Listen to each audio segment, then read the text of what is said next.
Kita berdoa. Tuhan, kami bersyukur kepadamu pada siang hari ini.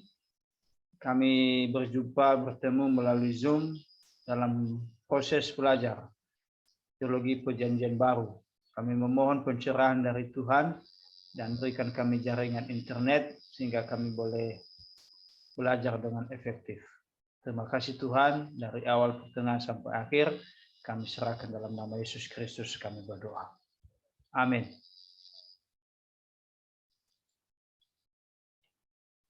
Baik, kita akan belajar pada pertemuan ini terkait dengan lanjutan pembelajaran kita beberapa hari yang lalu. Beberapa hari yang lalu kita telah belajar terkait dengan kemanusiaan Kristus. Nah, kali ini kita akan belajar tentang keilahian daripada Kristus.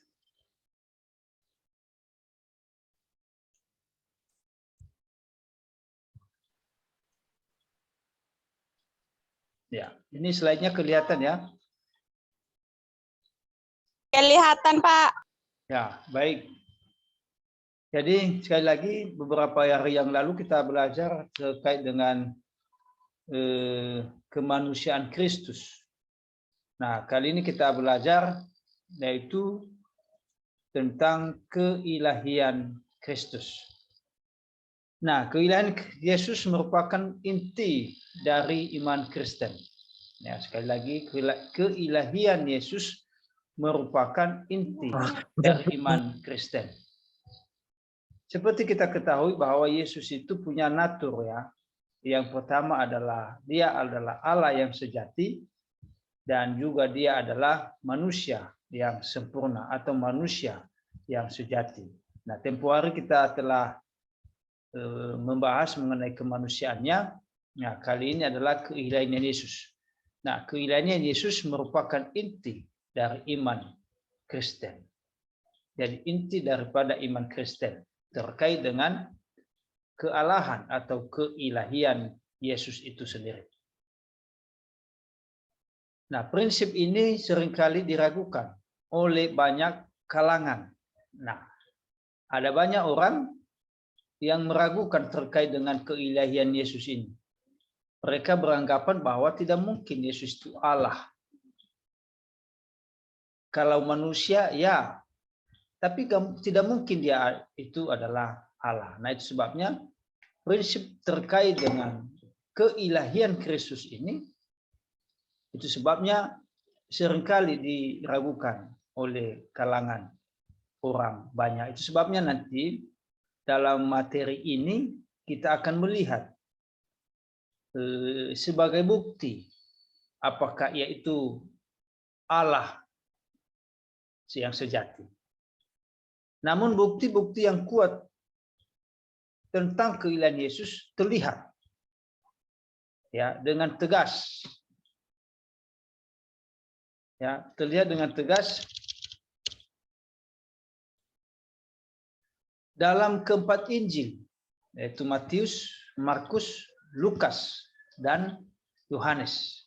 Ya, kendati ada banyak kalangan meragukan terkait keilahian Kristus, akan tetapi di dalam keempat Injil, yaitu Matius, Markus, Lukas, dan Yohanes, sangat tegas dengan memberikan bukti yang valid ya, terkait dengan keilahian Kristus ini. Nah, kita akan melihat nanti sejauh mana bukti-bukti yang terlihat dalam kitab Injil ini. Ya, dari keempat kitab Injil ini. Nah, oleh karena itu satu-satunya tolak ukur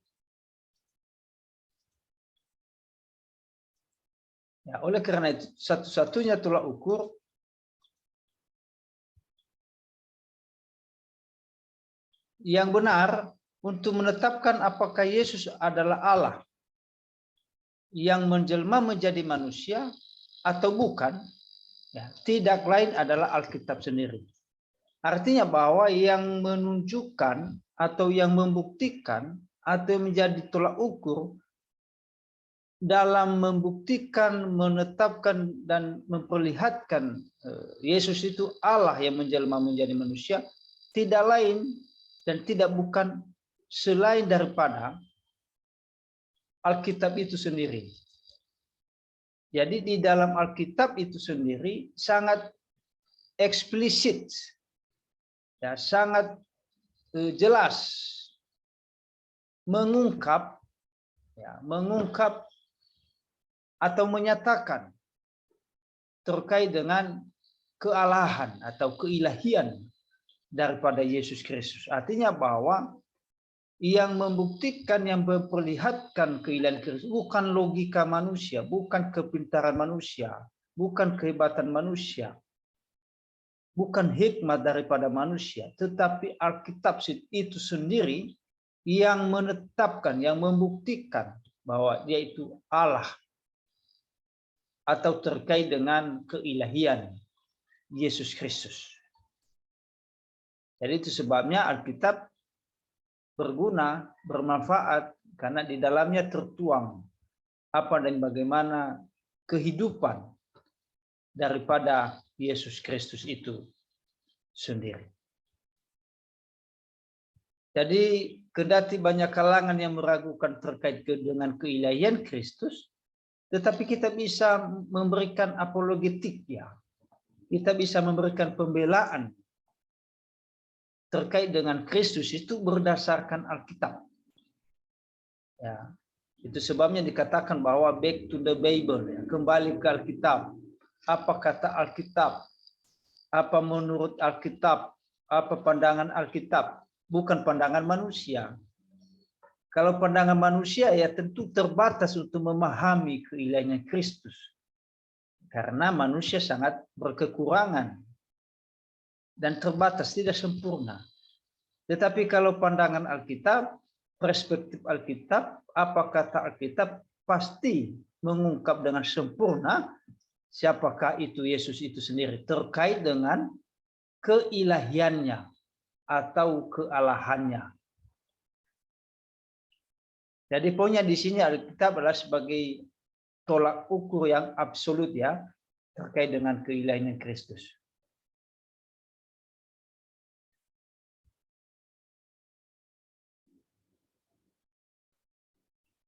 Nah, terkait dengan keilahian Yesus Kristus, maka dapat dikatakan bahwa ia mengakui secara langsung siapa dirinya. Ya, pengakuan Yesus secara langsung, artinya Yesus mengakui secara langsung siapakah dirinya yang sesungguhnya, bahwa ia bukan hanya manusia, tetapi ia juga adalah Allah.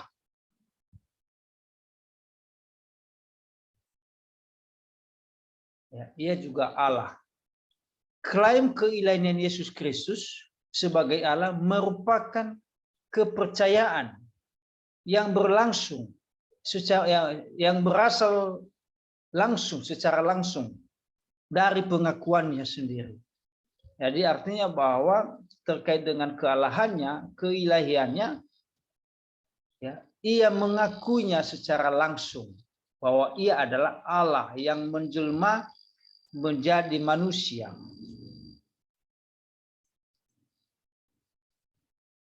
Jadi Yesus mengakui secara langsung, ya, bahwa ia adalah Allah yang menjelma atau berinkarnasi menjadi manusia. Nah, itu sebabnya orang sering katakan bahwa Allah menjadi manusia, hidup di tengah-tengah umat manusia dan berada di tengah-tengah umat manusia. Nah, menurut Bruce dan Martin, kepercayaan pada keilahian Kristus berasal langsung dari pernyataan tentang Dia di dalam Alkitab, dan klaim kesetaraan Kristus dengan Allah mendasari pengajarannya sejak awal. Jadi ini pandangan pakar, ya, atau teolog yang mengatakan bahwa kepercayaan pada keilahian Kristus berasal langsung dari pernyataannya tentang Dia di dalam Alkitab. Berarti pernyataan Yesus secara langsung bahwa Dia adalah Allah, Dia nyatakan di dalam Alkitab. Artinya Alkitab secara eksplisit, secara gamblang, secara tegas menyatakan bahwa Yesus itu adalah Allah. Jadi bersumber daripada para teolog ya, atau ya bersumber dari kalangan-kalangan tadi yang meragukan terkait tentang keilahian Kristus. Tetapi menurut Bruce bahwa keilahian Kristus, Yesus menyatakan dirinya secara eksplisit di dalam Alkitab. Jadi selain itu Bruce mengatakan bahwa klaim kesetaraan Kristus dengan Allah mendasari pengajarannya sejak awal. Ya, klaim ya, kesetaraan Kristus dengan Allah mendasari pengajarannya sejak awal.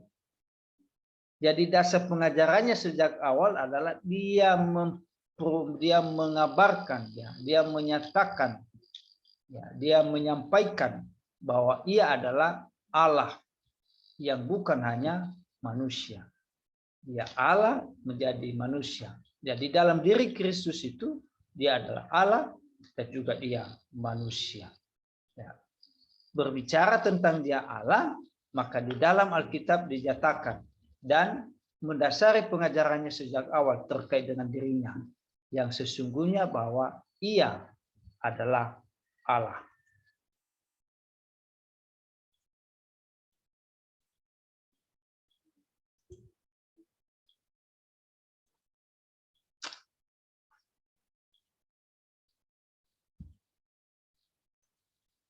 Nah, dalam isi dan ruang lingkup ajarannya mencakup banyak hal yang baru tentang sifat Allah. Ya, dalam ruang lingkup ya, ajarannya mencakup banyak hal yang baru tentang sifat Allah. Jadi di dalam ajarannya, dalam ruang lingkup ajarannya, ya tergambar di situ bahwa ia adalah Allah. Ya, dalam ruang lingkup ajarannya tertuang di situ bahwa dia adalah Allah yang menjadi manusia.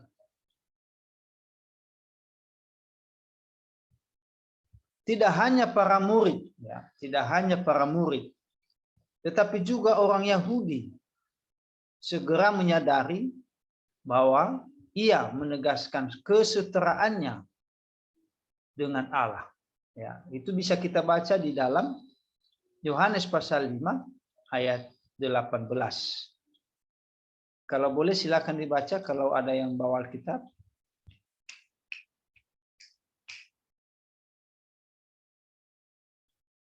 Kalau ada yang bawa Alkitab,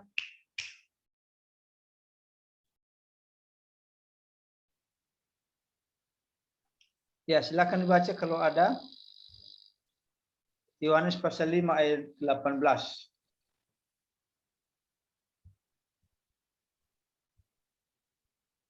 Baik, kalau tidak ada yang bawa kitab, saya baca.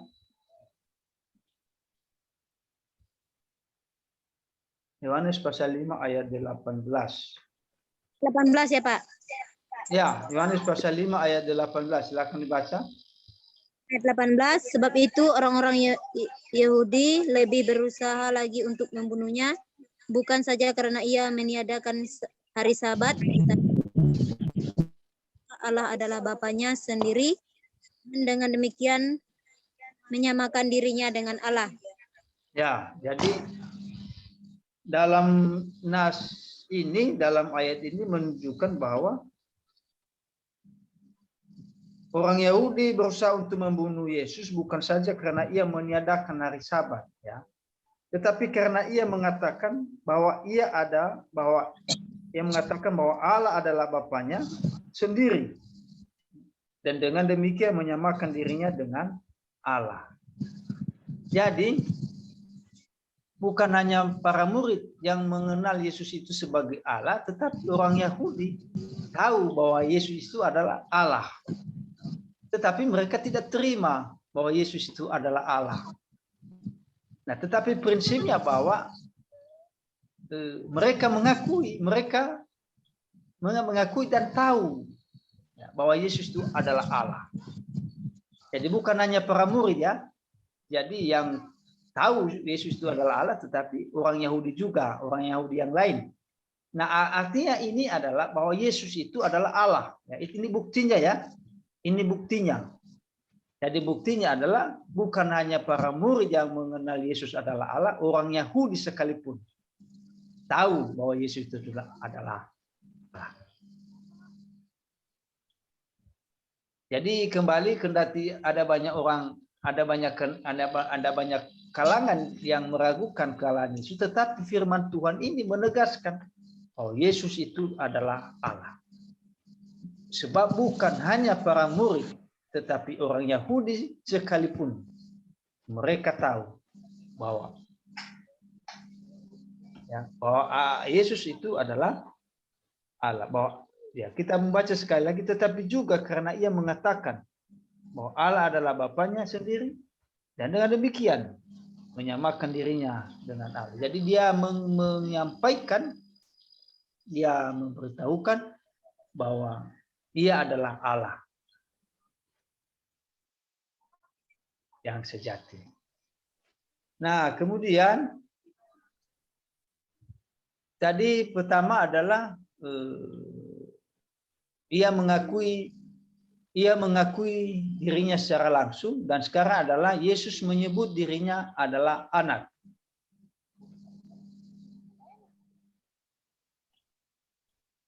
Yesus menyebut dirinya adalah anak.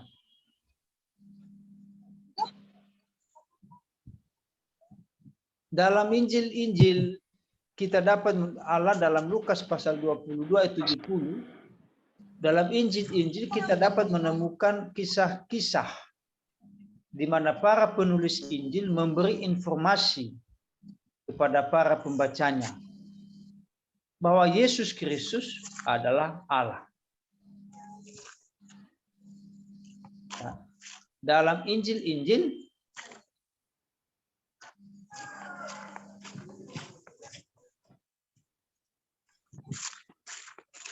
di mana para penulis Injil kita menemukan memberi informasi kepada para pembacanya bahwa Yesus Kristus adalah Allah, anak Allah.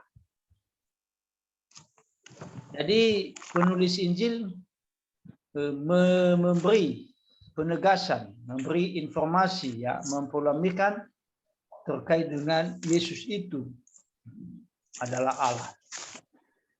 Nah, menurut Suliana Gunawan, pengakuan Yesus sebagai anak Allah merupakan momentum paling krusial yang tercatat di dalam Injil Sinoptik.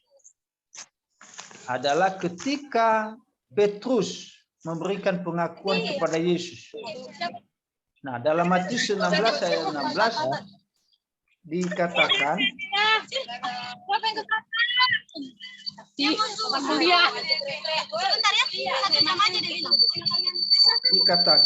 maka jawab Simon Petrus, engkau adalah Mesias, anak Allah. Bisa nggak diam? Tolong diam dulu, matiin mic. Kita nggak dengar itu. Jadi ya ada. Hesti, Iren, tolong matiin mic kalian.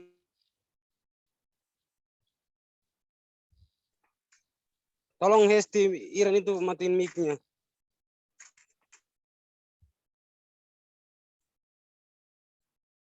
ya, sudah, kita teruskan.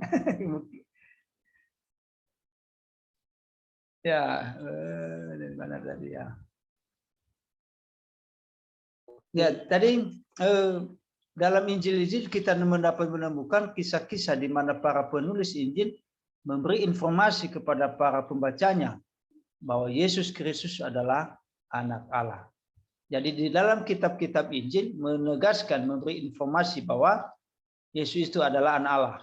Nah, anak Allah dalam hal ini bukan berarti ya seperti manusia ya. Ya, ini seringkali saya jelaskan ini. Jadi anak Allah di sini dalam berupa spiritualitas ya, bukan biologis ya. Jadi spiritualitas. Jadi ini seringkali menjadi serangan bagi kita terkait dengan anak Allah ini. Karena mereka berkata tidak mungkin Allah itu memiliki anak. Nah ini seringkali menjadi, bahkan bukan seringkali, tetapi ini menjadi serangan bagi kita yang mengatakan bahwa tidak mungkin Yesus itu anak Allah. Karena Allah itu tidak mungkin juga punya istri atau suami begitu. Nah, mereka tidak tahu bahwa anak Allah di sini menunjukkan hubungan spiritualitas melebihi daripada spiritualitas manusia ya, yang bagi kita tidak masuk akal ya, tetapi ini bagi Allah pasti ini terjadi. Ya, jadi sekali lagi bahwa anak Allah ini yang ditandai di dalam Yesus Kristus, kitab-kitab Injil memberikan informasi dengan valid, akurat terkait dengan hal itu. Nah, menurut Suliana Gunawan, pengakuan Yesus sebagai anak Allah merupakan momentum paling krusial. Ya.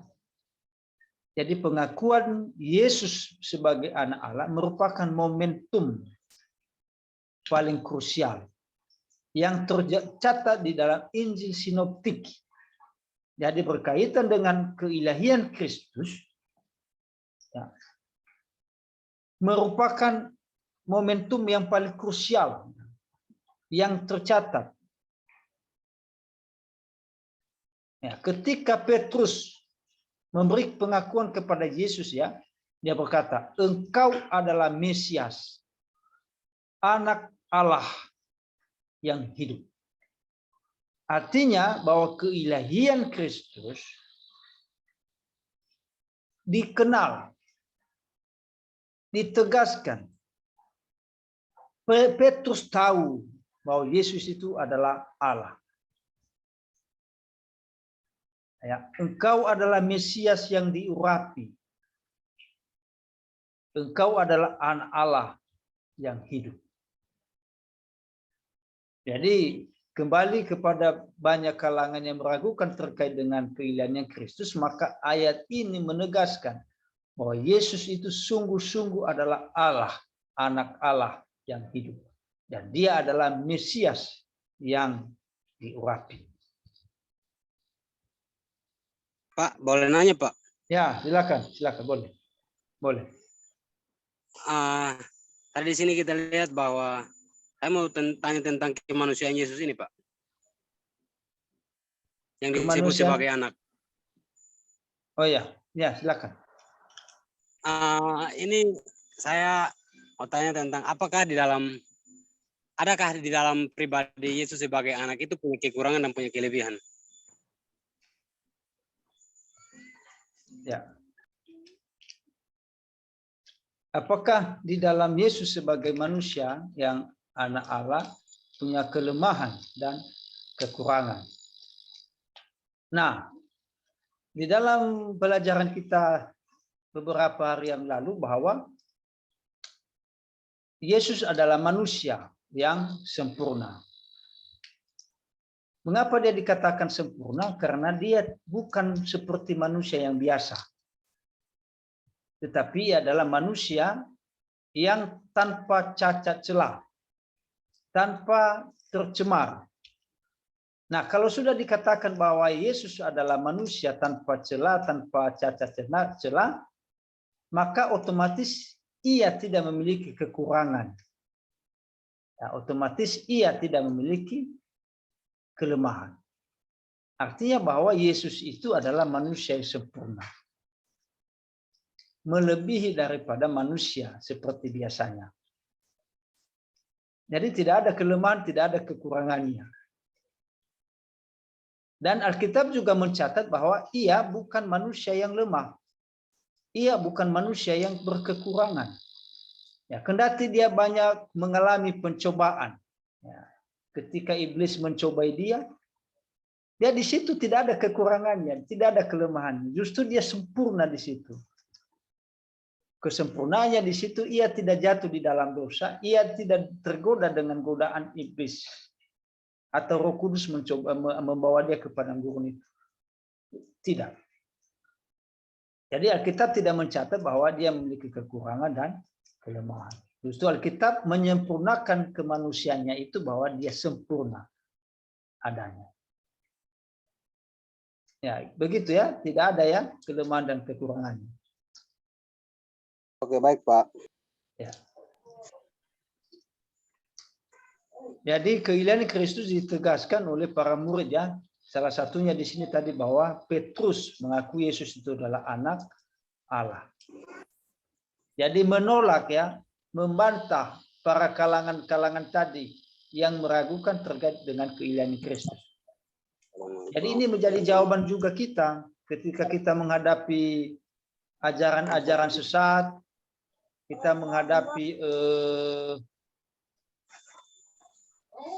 musuh-musuh kita, ya musuh kita dalam hal ini orang yang meragukan terkait dengan keilahian Kristus, karena banyak sekali serangan-serangan itu. Maka hal ini menjadi pengalaman, menjadi wawasan, menjadi kesana kita berpikir bahwa Yesus itu adalah Allah. Jadi Alkitab mencatat dan para murid juga mengakuinya.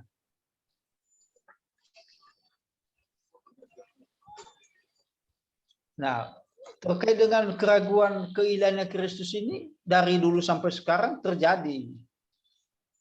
Ya, terjadi. Di luar sana banyak orang yang meragukan keilahian Kristus ya, bukan hanya golongan yang berbeda kepercayaan dengan kita, tetapi orang kita pun ada itu meragukannya. Karena mereka mengatakan bahwa tidak mungkin ya Yesus itu adalah Allah. Nah, itu kan pemahaman yang dangkal yang muncul di pikiran mereka. Mereka tidak memahami bahwa Alkitab mencatat dan para murid juga mengakui bahwa Yesus itu adalah Allah. Nah, dan pengakuan Petrus tersebut dibenarkan dan diakuinya ya, atau diakui oleh Yesus sendiri. Jadi pengakuan Petrus tadi, maka Yesus membenarkan pengakuan Petrus bahwa ia adalah Allah, bahwa ia adalah anak Allah. Yesus memperkenalkan dirinya sebagai Mesias. Ya, yang tadi ya, ayat yang tadi. Ya, Yesus memperkenalkan dirinya sebagai Mesias, anak Allah yang hidup. Secara terbuka di muka umum. Jadi dia memproklamirkan dirinya sebagai Mesias anak Allah bukan bersifat tertutup, tetapi secara terbuka di depan umum. Jadi Yesus dengan secara langsung, dengan gamblang, dia mengakui dirinya bahwa saya ini Mesias, anak Allah yang hidup. Jadi tidak ada yang bersifat menutup-nutupi sehingga orang bingung, tidak ada. Dan sehingga pada gilirannya kan orang Yahudi membenci dia karena kalimatnya ini. Orang Yahudi tadi membenci dia karena kalimatnya bukan hanya meniadakan hukum Taurat, tetapi ini juga menjadi penyebab bagi orang Yahudi membenci Yesus karena mereka beranggapan bahwa tidak mungkin Allah itu di dalam diri Yesus itu. Dia itu hanya manusia. Apalagi dia kan ada tukang kayu yang kita tahu keluarganya. Nah, di sisi lain mereka tidak tahu bahwa Yesus itu diutus Allah ke tengah dunia. Tetapi melalui Maria. Tetapi dia bukan hubungan biologis, tapi diperanakan daripada Roh Kudus. Nah, ini yang menjadi salah satu penyebab kenapa orang Yahudi membenci Yesus, karena dia mengungkapkan tentang dirinya bahwa ia adalah Mesias anak Allah yang hidup. Maksudnya kerahasiaan mengenai jati diri Yesus dibukakan di depan umum. Bahwa memang ia adalah anak. Nggak ada kata pengantar. Makalah pun nggak ada kata pengantar. Jadi Yesus mengungkapkan di muka umum. Jadi tidak serta-merta dia menutupi siapa dirinya. Tetapi dia mengungkapkan, dia menyatakan dengan terang menerang bahwa ia adalah anak Allah.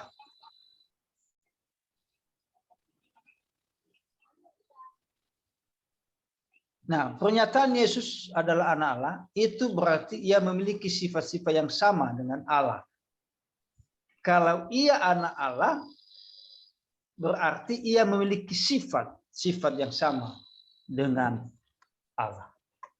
Jadi dengan demikian maka dapat dikatakan bahwa Yesus itu adalah Allah. Bukan hanya manusia. Karena dia adalah anak Allah, maka ia memiliki sifat yang sama dengan Allah. Seorang anak memiliki sifat yang sama, spesies yang sama, esensi yang sama dengan ayahnya. Nah, ini pandangan ininya. Jadi kalau ia anak Allah, maka ia adalah Allah. Apa yang dimiliki oleh Allah, sifat Allah, maka dimiliki oleh anak Allah. Dia miliki.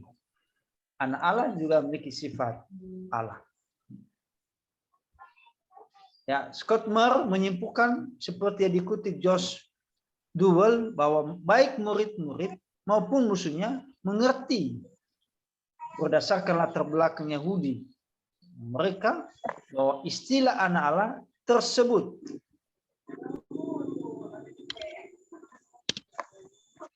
ya mempunyai arti yang ilahi.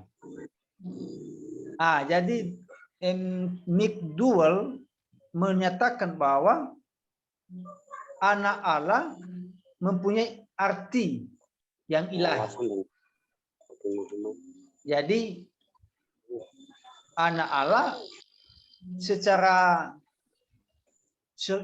ini katanya tadi ya, secara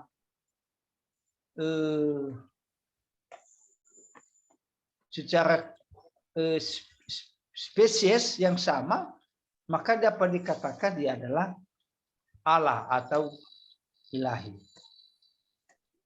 Penulis Injil Markus juga mencatat kisah roh-roh jahat yang menyebut Yesus engkau anak Allah. Jadi roh-roh jahat pun menyebut Yesus adalah anak Allah. Apalagi orang yang normal ya, yang sehat ya, yang tidak kerasukan setan.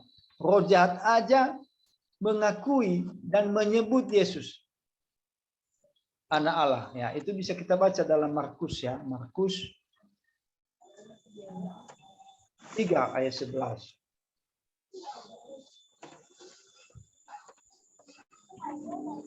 Bila mana roh-roh jahat itu melihat dia, mereka jatuh tersungkur di hadapannya dan berteriak, engkaulah anak Allah.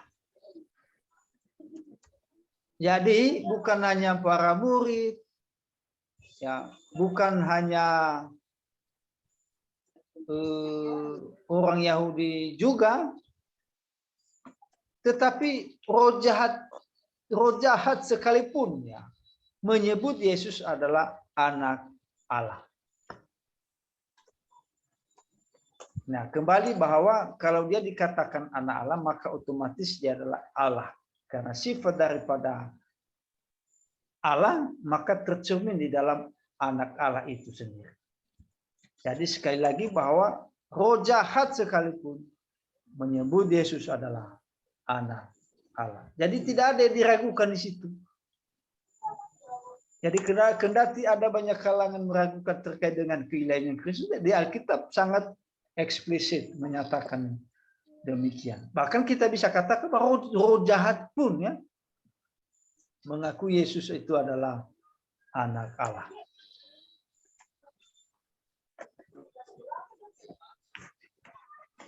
Ungkapan atau sebutan ini mengekspresikan suatu kebenaran yang dalam mengenai jati diri Yesus sebenarnya, yang tidak diketahui oleh orang-orang yang sedang berdiri di situ, termasuk para muridnya. Namun diketahui oleh roh jahat tersebut.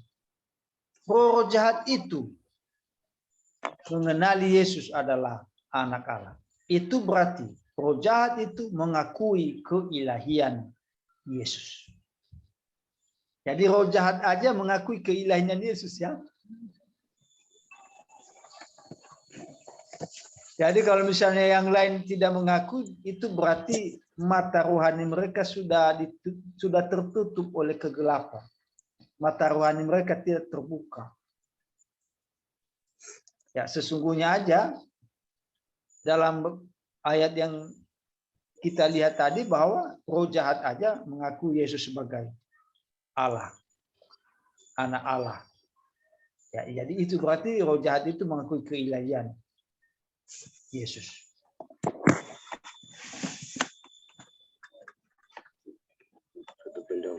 Dalam Injil Markus pasal 14 61 sampai 64 menulis.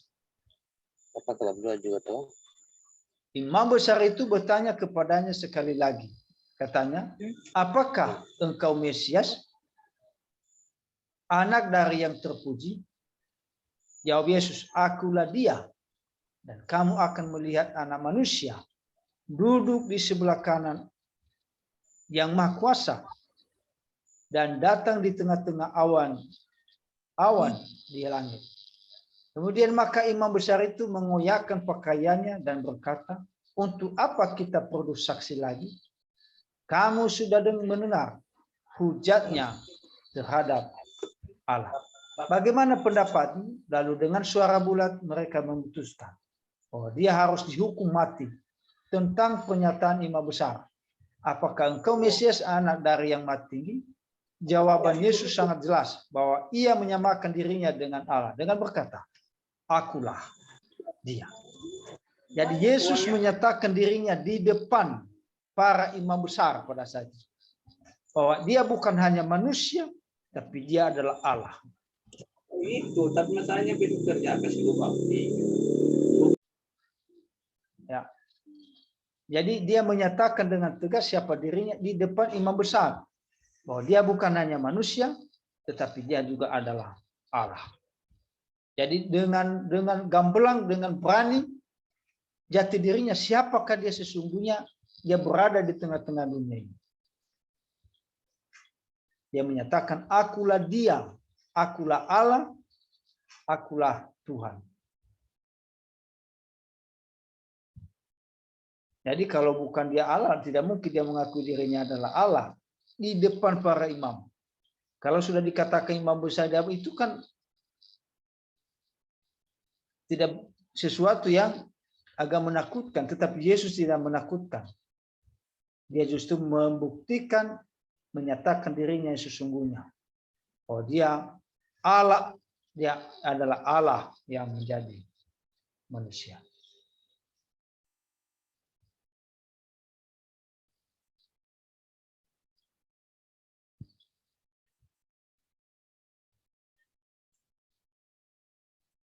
Ya, Yesus secara terang-terangan ya, menyatakan dirinya sebagai Mesias, anak manusia dan anak Allah. Mendengar jawaban Yesus, imam besar mengoyakkan pakaiannya. Ya, imam besar mengoyakkan pakaiannya. Nah, kemudian tadi adalah Yesus menyebut dirinya sebagai anak Allah, dan sekarang adalah Yesus mengakui atau menyamakan dirinya dengan Allah. Ya, Markus 14 ayat 1. Markus 14 ayat 61 sampai 64.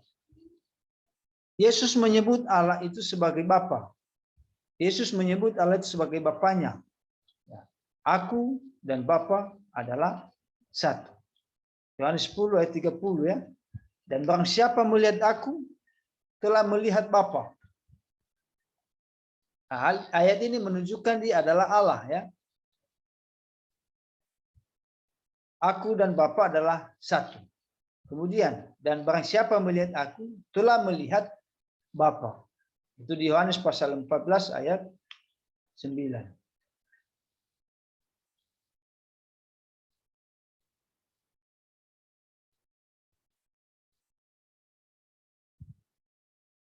ketika Yesus mengakui bahwa aku dan Bapa adalah satu, sekali lagi orang-orang Yahudi mengambil batu untuk melempari Yesus. Jadi orang Yahudi tidak senang ya, tidak senang dengan pengakuan Yesus itu. Mereka tidak menerima pengakuan Yesus yang mengatakan bahwa ia adalah Allah. Ya, orang Yahudi mengambil batu lalu melempari Yesus kan? Jawab orang Yahudi itu, karena engkau sekalipun hanya seorang manusia saja menyamakan dirimu dengan Allah. Jadi Yesus dibenci karena pengakuannya bahwa ia adalah Allah.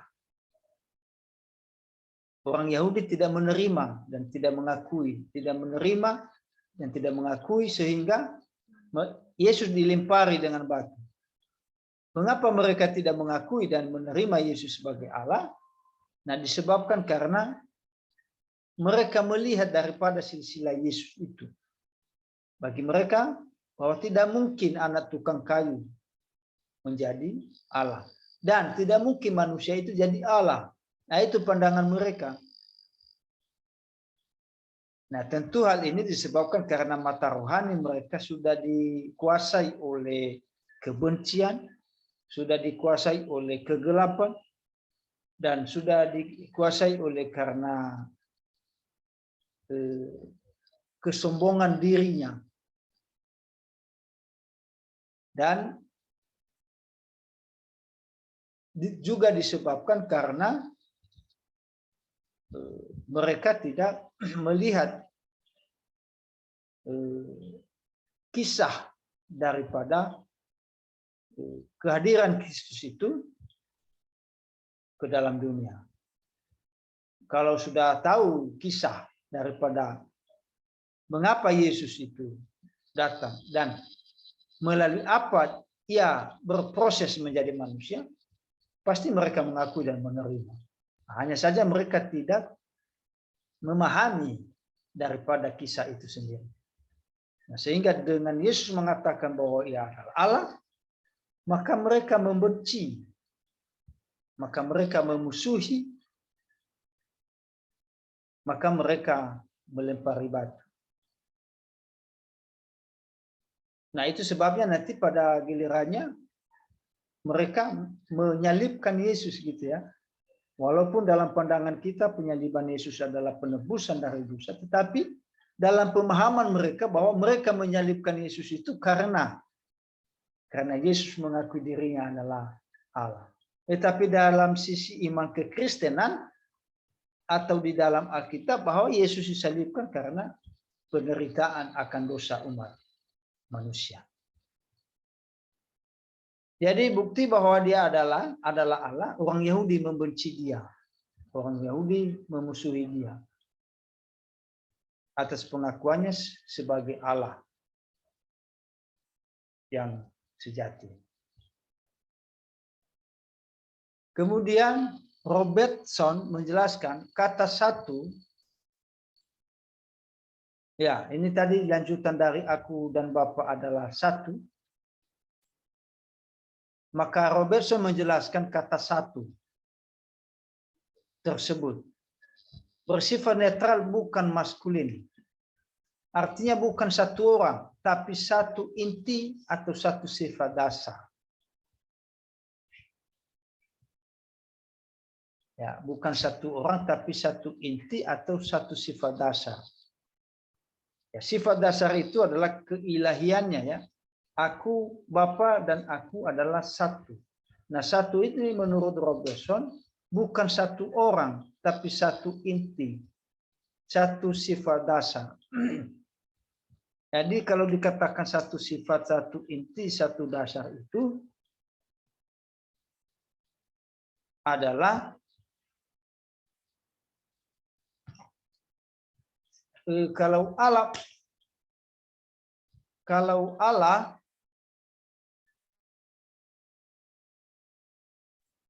Allah memiliki kasih, kalau kebaikan, kemurahan,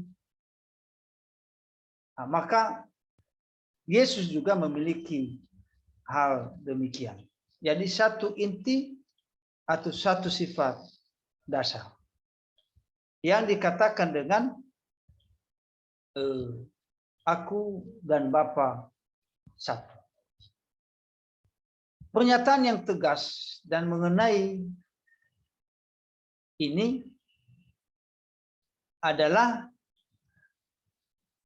puncak dari pengakuan Yesus tentang hubungan di antara Bapa dan dirinya sendiri. Ya, pernyataan yang tegas dan mengenai ini adalah puncak dari pengakuan Yesus tentang hubungan di antara Bapa dan dirinya sendiri. Jadi kata Bapa dan aku adalah satu, pernyataan yang tegas ya, atau puncak dari pengakuan antara Bapa dan dia sendiri. Jadi antara Bapa dan dia adalah satu. Nah ini termasuk juga Allah Tritunggal ya, Bapa dan Anak. Dan Roh Kudus nanti ketika dia naik ke surga, maka dia menurunkan Roh Kudus. Jadi di dalam dirinya, di dalam diri mereka ada ya tadi satu ya, satu tadi. Bagi orang Yahudi adalah lambang penghujatan. Ya, bagi orang Yahudi adalah lambang penghujatan. Karena mereka tahu bahwa dengan melakukan hal itu, Yesus dengan jelas mengklaim sebagai Allah.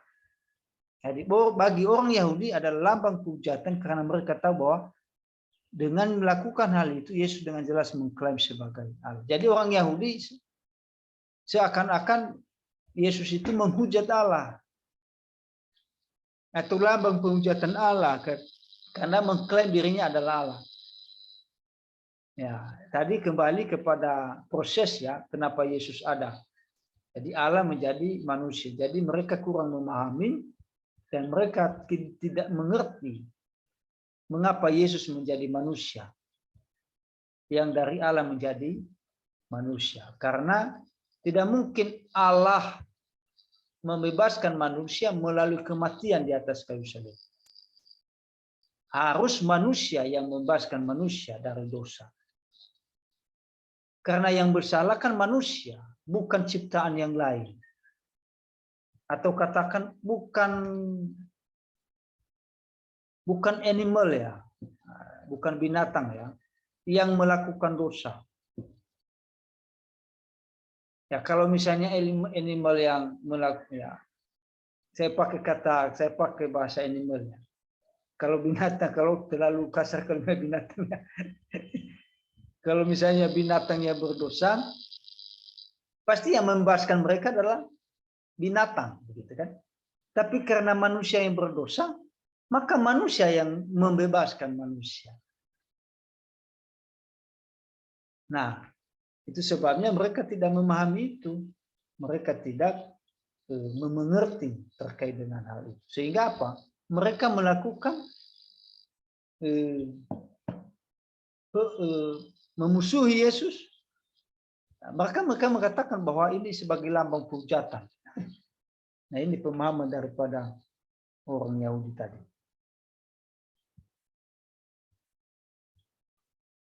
Lebih jauh lagi di dalam Yohanes pasal 5 ayat 17 sampai 18. Tetapi ia berkata kepada mereka, Bapakku bekerja sampai sekarang, maka aku pun bekerja juga. Sebab itu orang-orang Yahudi lebih berusaha lagi untuk membunuhnya. Bukan saja karena ia meniadakan hari Sabat, tetapi juga karena ia mengatakan bahwa ia adalah Allah, Allah adalah Bapanya sendiri, dan dengan demikian menyamakan dirinya dengan Allah. Jadi semakin mereka memusuhi Yesus ya orang Yahudi tadi, karena dia menegaskan, karena dia membuktikan bahwa ia adalah Allah. Jadi kalau ada pertanyaan silakan dipotong ya kalau ada. Kalau pikirannya lagi cair ya. Kalau lagi pikirannya lagi cair silakan ditanya. Apa saja pertanyaannya lah. Yang penting semampu kita jawab ya. Karena biasanya jam-jam segini, ya ini serangannya ini sangat dahsyat ini kalau jam-jam segini. Diserang oleh apa itu? Ngantuk. Ya makanya saya bilang kalau ada pertanyaan silakan aja dipotong, jangan segan-segan ya. Jadi kelihatan sekali bahwa tidak ada keraguan sedikit pun di benak orang yang mendengar pernyataan ini. Bahwa Yesus mengaku di hadapan mereka bahwa dia adalah Allah. Jadi sekali lagi bahwa terkait dengan keilahian Kristus, maka Yesus mengakui dirinya sendiri. Dan para murid juga mengakui, termasuk Petrus tadi. Dan termasuk tadi roh jahat. Mengakui Yesus adalah anak Allah. Mesias, anak Allah yang hidup. Jadi kalau ada klaim-klaim mengatakan bahwa Yesus itu bukan Allah, kita jawab berdasarkan yang ada di dalam Alkitab. Jadi ini pelajaran, ini materi, dan ini mata kuliah sangat mendasar ya dalam pemahaman kita tentang Kristus. Ya, ini pemahaman kita yang mendasar mengenai teologi, kristologi. Jadi mata kuliah berkaitan dengan kristologi ini sangat mendasar ya, sangat penting untuk kita pahami terkait dengan Yesus ya. Mengapa? Karena dia itu Allah kita, dia itu juru selamat kita. Kalau pemahaman kita terkait dengan Tuhan kita, juru selamat kita tidak valid, tidak lengkap, dan tidak mendasar, kita kemudian nanti mudah goyah. Ya, kita kemudian nanti mudah diombang-ambingkan oleh pemahaman-pemahaman yang keliru terkait dengan Yesus. Jadi makanya saya bilang dari awal bahwa ini mata kuliah sangat penting. Ini mata kuliah yang mendasar di kalangan para teolog. Apalagi menyangkut terkait dengan Yesus. Mengapa? Karena dia itu Allah kita yang kita sembah. Karena dia adalah juru selamat kita. Jadi kalau dia Allah kita, kalau dia juru selamat, tidak boleh kita mengenal dia hanya sepotong-sepotong. Tidak boleh kita mengenal dia hanya sekedar saja. Apalagi kalau di kalangan calon para pendeta, calon para penginjil, atau calon para pengajar. Jadi kita mengenal, karena dasar pemahaman kita, dasar kekristenan kita, dasar kehidupan kita, bahwa mengenal Kristus itu, memahami Kristus itu yang sesungguhnya. Jadi mengenai kristologi ya ini memang sangat penting. Sangat berguna dalam kekristenan. Apalagi kita calon pendeta dan calon para pengajar. Nah itu sebabnya ini untuk menambah wawasan kita, menambah kasana kita bahwa bukan hanya kita menerima materi terkait dengan teologi PB ini, menyangkut kristologi, tetapi kita membaca buku-buku yang lain yang menegaskan tentang Yesus itu. Bahwa ia adalah manusia dan juga dia adalah Allah yang sejati. Karena gini, perkembangan-perkembangan ini sangat pesat. Bisa saja kemudian nanti orang berkata bahwa Yesus itu bukan Allah. Ya. Bukan hanya sekedar pemahaman yang ada sekarang, bisa saja pemahaman lebih dasar lagi memutarbalikkan atau menyerang kita sebagai orang Kristen terkait dengan keilahian Kristus ini.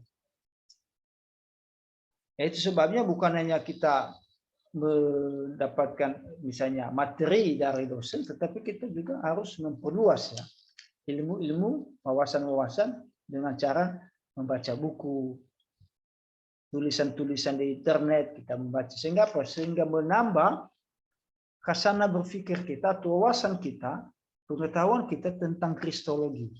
Nah sekali lagi karena kristologi ini Allah kita ya, juru selamat kita, itu sebabnya jangan hanya sepotong-sepotong kita tahu. Jangan sekedar saja kita tahu. Kita harus lihat dia dari sisi kemanusiaannya dan keilahiannya.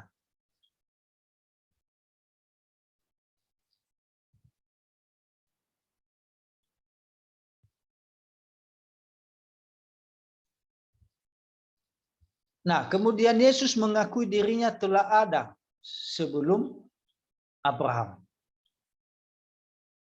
Ya, Yesus mengakui dirinya telah ada sebelum Abraham. Nah, Injil Yohanes mencatat ungkapan kata Yesus kepada mereka, "Aku berkata kepadamu, sesungguhnya sebelum Abraham jadi, aku telah ada." Itu kita baca dalam Yohanes pasal 5 ayat 50. Yohanes pasal 8 ayat 58. Ya, saya beri kesempatan untuk membaca satu orang saja ya, Yohanes pasal 5, supaya mata kita juga bergerak ya, dan tangan kita bergerak juga. Silakan, Yohanes pasal 8 ayat 58. Ada yang bisa bantu baca? Ada yang bisa bantu baca?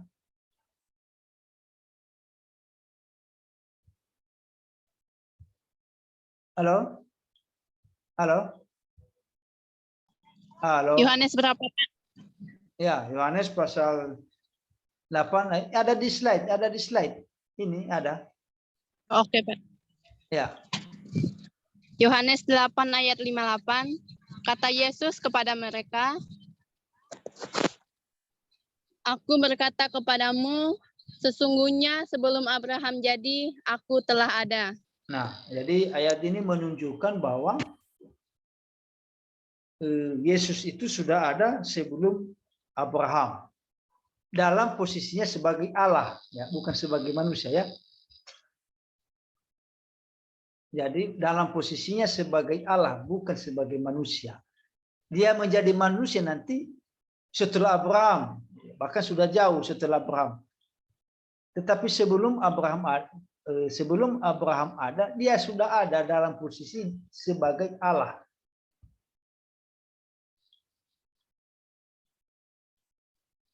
Ya, jadi dalam posisi dia ada, dia dalam posisi ia sebagai Allah, ia sudah ada sebelum Abraham. Tetapi dalam posisinya manusia, dia baru ada setelah Abraham sudah lama tiada begitu ya. Tapi dalam kealahannya dia sudah ada sebelum Abraham. Jadi terkait dengan keilahiannya, maka Yesus menyatakan dirinya bahwa ia sudah ada sebelum lahir itu Abraham, atau sebelum Abraham ada. Jadi ungkapan "aku ada" menurut perjanjian lama hanya mengacu pada YHWH yang abadi dan yang ada sejak semula sampai selama-lamanya. Aku ada sebagai suatu pernyataan akan keabsolutan, keilahian, ketuhanan Yesus. Jadi aku ada ini menunjukkan keabsolutan, keilahiannya. Ya. Yang mengacu kepada dia ada sebelum Abraham ada tadi. Atau berapa dikatakan bahwa dia ada sebelum dunia dijadikan ya. Dalam posisinya Allah. Jangankan Abraham sebelum ada, jangankan sebelum Abraham ada. Sebelum dunia dijadikan pun dia ada, dia ada, eksistensinya ada. Itu makanya disebut adalah Alfa dan Omega, awal dan akhir ya, yang tidak bisa kita ukur kapan mulai dia ada dan kapan dia berakhir ada. Artinya bahwa kendati dunia ini roboh, kendati dunia ini runtuh, tetapi Allah tetap ada dari awal sampai akhir. Firman-Nya tidak akan pernah berubah. Dan kendati dunia ini roboh dan dunia runtuh, dia tetap adalah Allah yang memiliki eksistensi, atau dia adalah Allah yang ada. Ketika Yesus memproklamirkan bahwa ia telah ada sebelum Abraham, jadi ia sedang mengacu pada pendengarnya kepada kitab Keluaran pasal 3 ayat 13 sampai 14. Dalam hal ini menurut Jonathan bahwa bagi Yohanes Yesus adalah sosok ilahi, Yahweh, yang menampakkan diri kepada Musa di atas batu setelah penglihatan langsung tentang kemuliaan Allah ditolak oleh Musa. Dia adalah Allah penuh rahmat dan kebenaran. Jadi menurut pakar Jonathan bahwa Yesus adalah sosok ilahi, Yahweh. Aku adalah aku, ya, yang menampakkan diri kepada Musa. Nah, hal ini membuktikan bahwa Yesus itu adalah Allah yang dalam perjanjian lama dia sudah diberitakan. Yang dalam perjanjian lama sudah disingkapkan. Yang dalam perjanjian lama sudah dinyatakan. Jangankan sebelum Abraham ada, sebelum dunia dijadikan pun, ia sudah ada. Bahwa itu menunjukkan Yesus itu bukan hanya manusia biasa, tapi dia adalah Allah yang sejati.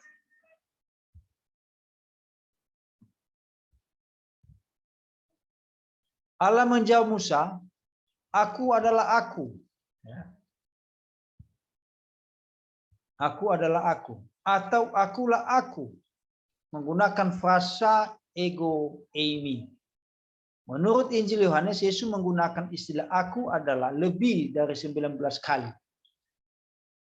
Sebagai acuan kepada dirinya sendiri. Jadi dalam Injil Yohanes, ungkapan aku ada 19 kali disebutkan. Itu artinya bahwa kata aku yang menuju kepada keilahian Kristus sangat didominan, ya, sangat didominan atau sangat penting, atau bisa menegaskan bahwa Yesus itu adalah Allah yang sejati. Setiap orang Yahudi dengan nyaring dan dengan jelas akan mendengar tuntutan Yesus atas sifat ketuhanan. Itulah sebabnya orang-orang Yahudi mengambil batu untuk melempari Yesus. Karena seperti yang mereka katakan, engkau sekalipun hanya seorang manusia saja, menyamakan dirimu dengan Allah. Jadi orang Yahudi hanya mengenal Yesus sebagai manusia. Tidak mungkin dia adalah Allah, katakan demikian, ya. Karena tadi disebabkan karena mana mungkin manusia jadi Allah. Nah, mereka tidak melihat tujuan ilahi daripada Allah. Allah menjadi manusia karena dosa manusia. Karena dosa manusia itu sendiri. Kalau tanpa dia menjadi manusia, maka manusia tidak akan bebas. Maka tidak ada yang bisa menebus manusia dari dosa. Dan jika dia tidak menjadi manusia, bahwa di ujung kehidupan manusia ada maut yang menanti. Ada maut yang menunggu. Katakanlah ada hukuman yang kekal. Tanpa dia menjadi manusia. Nah, karena dia menjadi manusia, itulah kasihnya bagi kita. Nah, justru orang Yahudi menolak kasih Allah itu. Tidak menerima kasih Allah itu. Justru melempari kasih Allah itu. Yaitu Yesus Kristus. Mengapa? Karena mereka menganggap bahwa dia itu manusia. Tidak mungkin menjadi Allah. Mereka tidak memahami dalam diri Kristus, dia adalah Allah yang sejati. Jadi tadi ayat yang sudah mendukung tadi, aku dan Bapa adalah satu. Bahkan roh jahat tadi mengakui Yesus adalah Mesias, anak Allah. Nah, ini kedegilan kehidupan orang-orang Yahudi yang tidak menerima mengakui Yesus sebagai anak Allah atau sebagai Allah. Pada zaman Tuhan Yesus, sebutan akulah ego eimi dalam bahasa Yunani merupakan padanan sebutan untuk YHWH. Aku adalah aku. Jadi sebutan ego eimi ini padanan sebutan dari YHWH. Aku adalah aku. Tiada orang lain selain aku. Atau tiada Allah lain selain aku. Artinya bahwa tiada Allah lain selain Yesus Kristus. Aku adalah aku. Jadi orang nggak ada di dalam diriku selain aku sendiri. Jadi ini menunjukkan bahwa Yesus adalah Allah. Di dalam pengakuannya dalam bahasa Yunani, di dalam perjanjian baru terkait dengan ego ini. Yesus mengakui adalah ego ini pada sebutan daripada YHWH. Artinya bahwa dalam perjanjian lama dia sudah ada dalam bentuk Allah. Lalu kemudian nanti dalam PB dia menjadi manusia. Dan di dalam diri manusianya itu dia menyebutkan bahwa aku adalah aku. Atau ego ini. Nama yang dianggap sakral dan paling dihormati oleh orang Yahudi. Sehingga mereka tidak berani mengucapkannya. Sebutan ego ini yang hanya dapat dipakai untuk menyebut Allah. Dipakai oleh Yesus. Jadi sebutan, sekali lagi, sebutan ego ini hanya dapat dipakai menyebut Allah. Tetapi dipakai Yesus. Berarti bahwa kalau bukan Yesus adalah Allah, tidak mungkin dia menyebut ego ini. Tapi oleh karena dia Allah dalam bentuk manusia, maka dia berkata, aku adalah aku. Akulah aku. Atau ego ini. Jadi keilahian Kristus sudah ada sejak perjanjian lama. Bahkan sebelum dunia dijadikan, bahkan sebelum Abraham ada, ia sudah ada dalam keberadaan sebagai Allah. Dan kemudian menjadi manusia di dalam zaman perjanjian baru.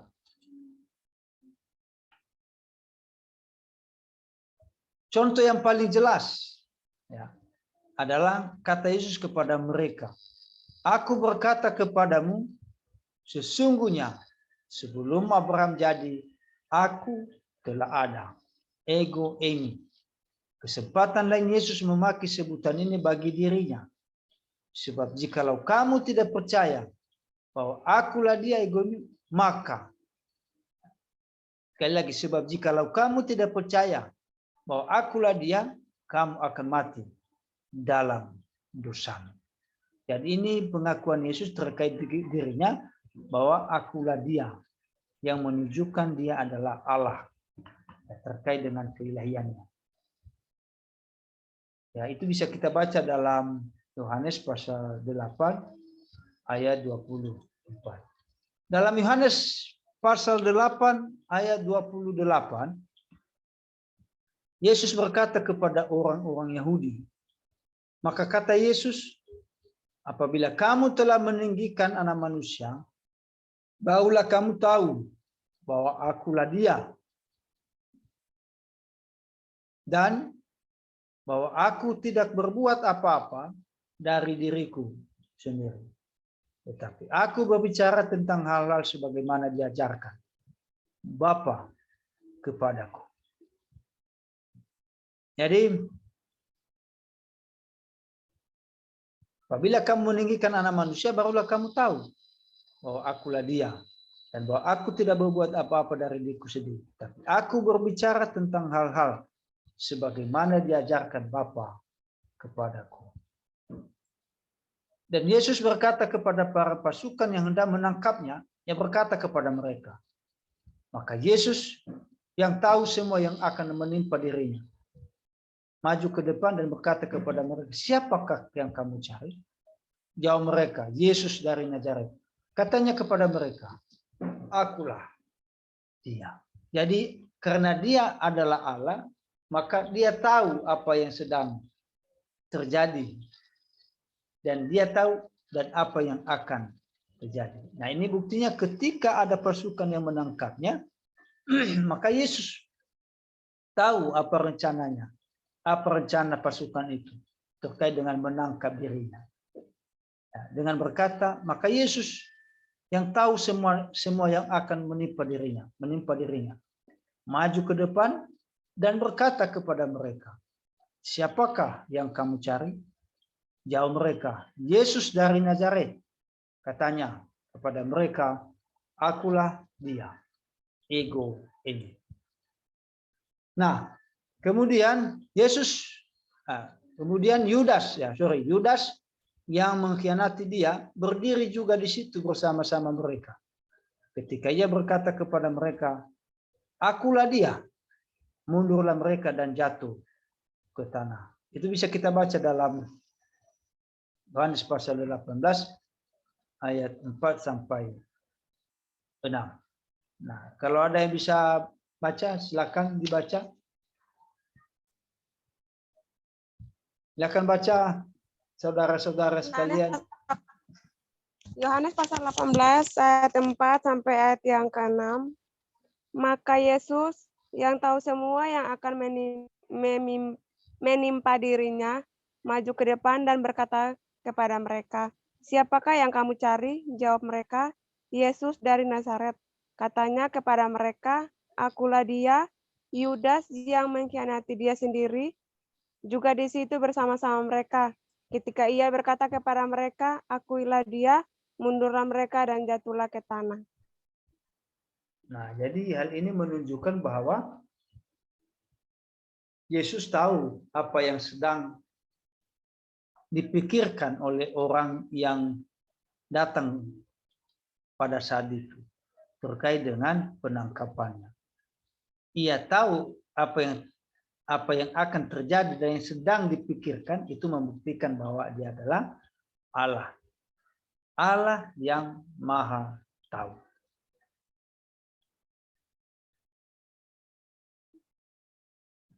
Jadi dia membuktikan bahwa dia Allah yang Maha Tahu. Karena tidak mungkin dia tahu itu ya. Tidak mungkin dia tidak tahu itu ya. Kalau bukan dia adalah Allah.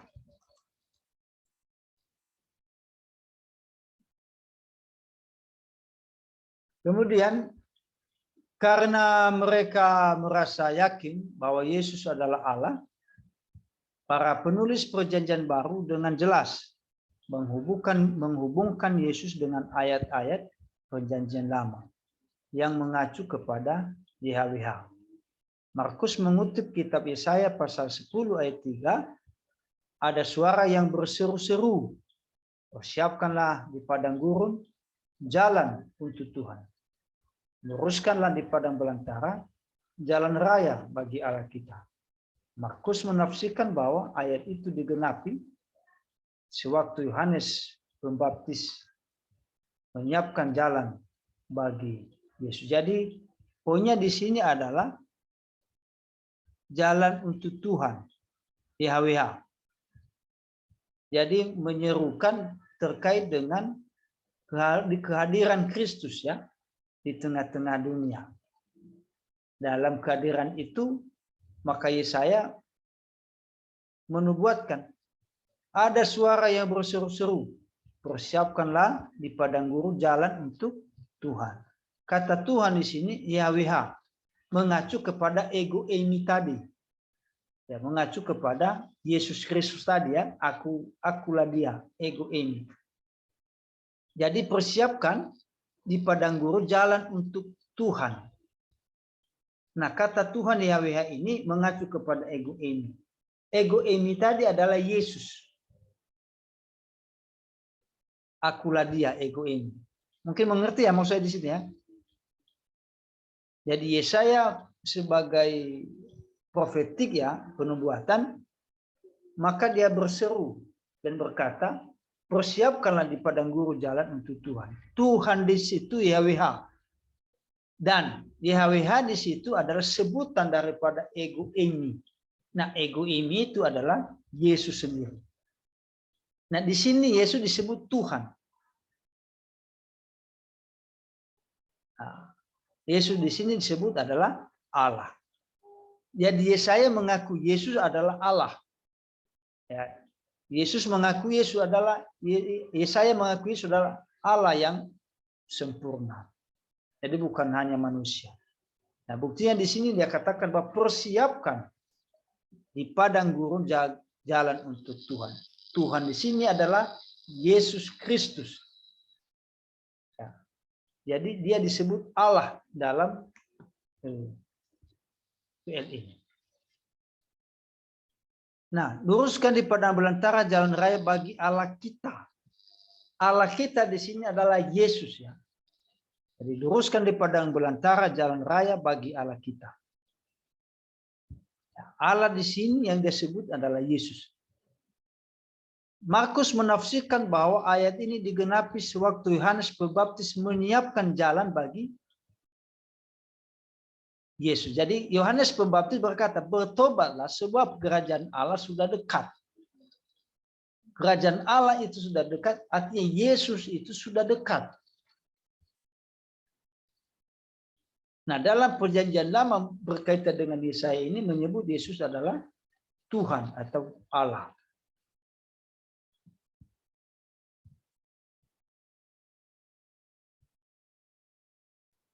Dengan demikian, tidak diragukan lagi para pemimpin Yahudi mengetahui dengan siapa Yesus menyamakan dirinya. Jadi, tuduhan